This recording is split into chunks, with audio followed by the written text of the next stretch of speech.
Salut tout le monde. Alors aujourd'hui on est le 29 novembre, Santa Monica.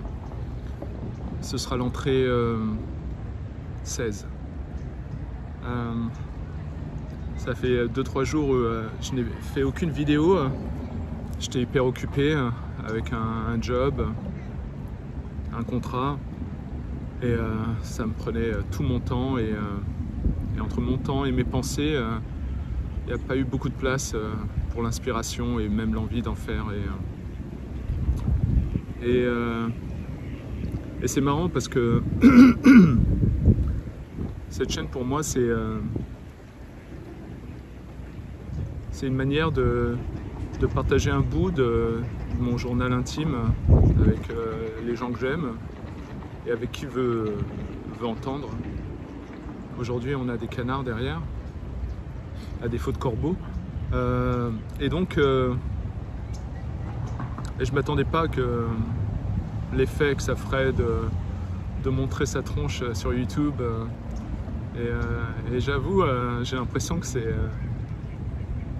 une manière de faire connaissance comme je n'ai jamais pu le faire avec moi-même. Ou une manière de se regarder dans le miroir et de se parler avec toute la bienveillance du monde. Et donc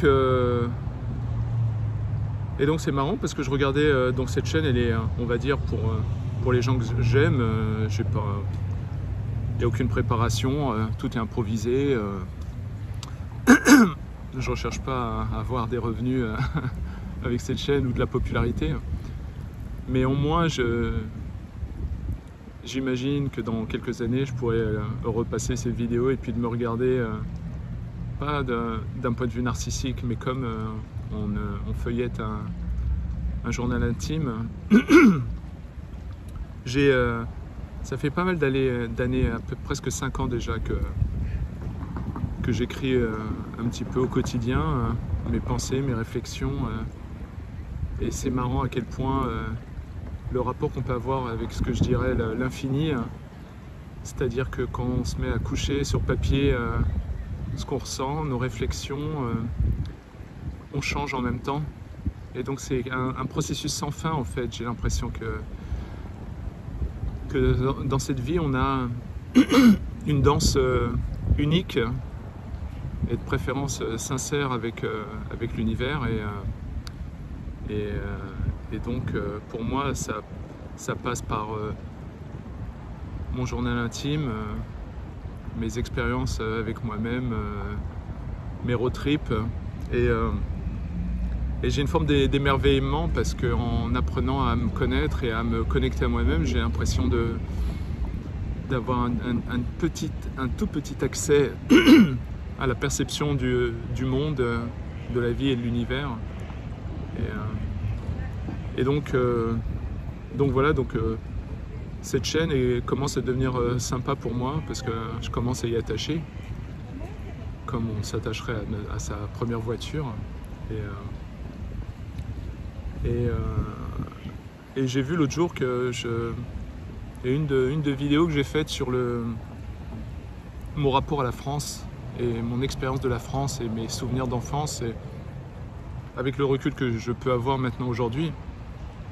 Et j'ai fait une vidéo, j'ai essayé la plus courte qui soit, et j'ai vu qu'il y avait pardon, presque 200 personnes qui avaient regardé la vidéo. Donc j'imagine que ça doit susciter un certain intérêt, ou bien que l'algorithme de YouTube doit le balancer à des personnes qui sont curieuses, qui doivent vivre en France ou pas.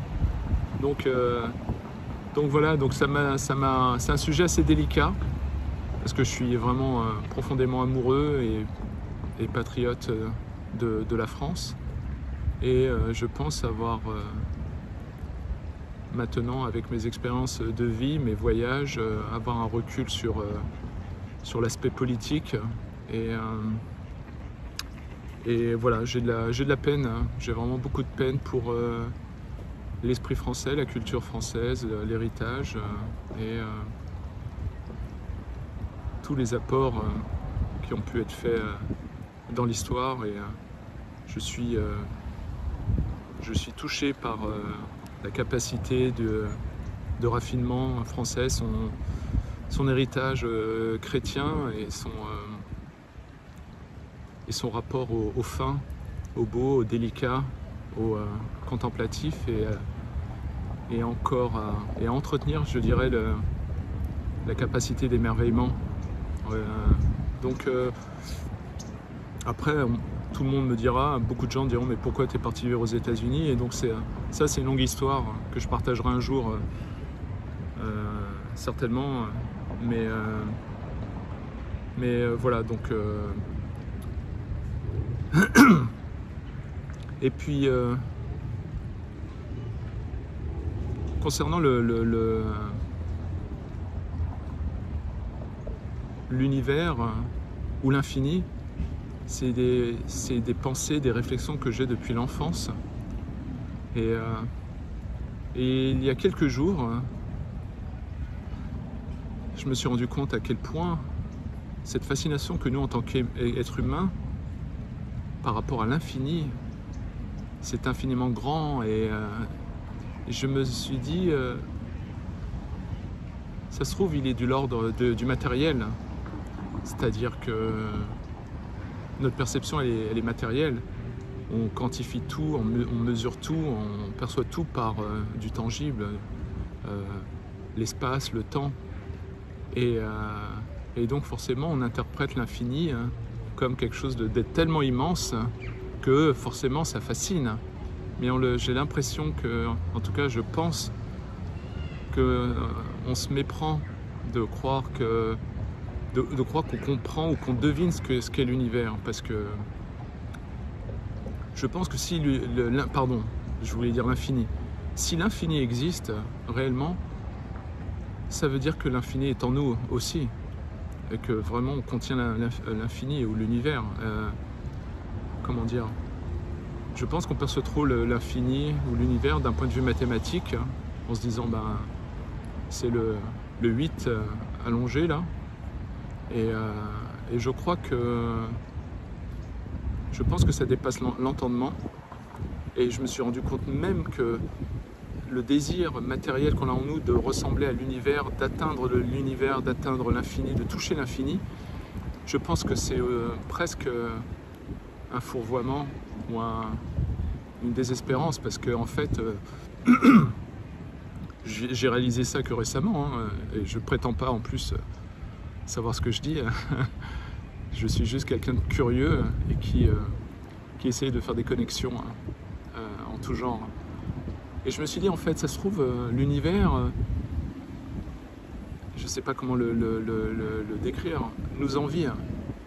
Parce que si l'univers, l'infini existe, il est infiniment grand, infiniment tout ce que tu veux, j'imagine que l'exploit de créer quelque chose de matériel, contraint, dans l'instant, un souvenir évanescent qui commence et qui va finir, mais c'est fou, c'est fou. Donc il y a autant de fascination à voir vis-à-vis de l'infini qu'il y en a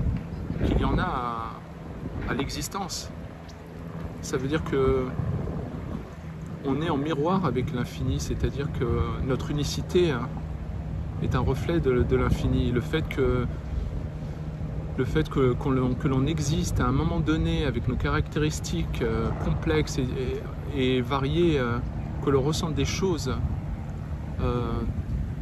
je pense que c'est un miracle incroyable. Même le fait de mourir c'est quelque chose d'hallucinant. Tu as cet univers, cet infini, où tous les possibles existent, et donc l'infini ou le néant, c'est la même chose. Puisque l'appréciation des choses que l'on a aujourd'hui, le grand, du petit, de l'amour, du désamour, n'existe que grâce à nos limitations.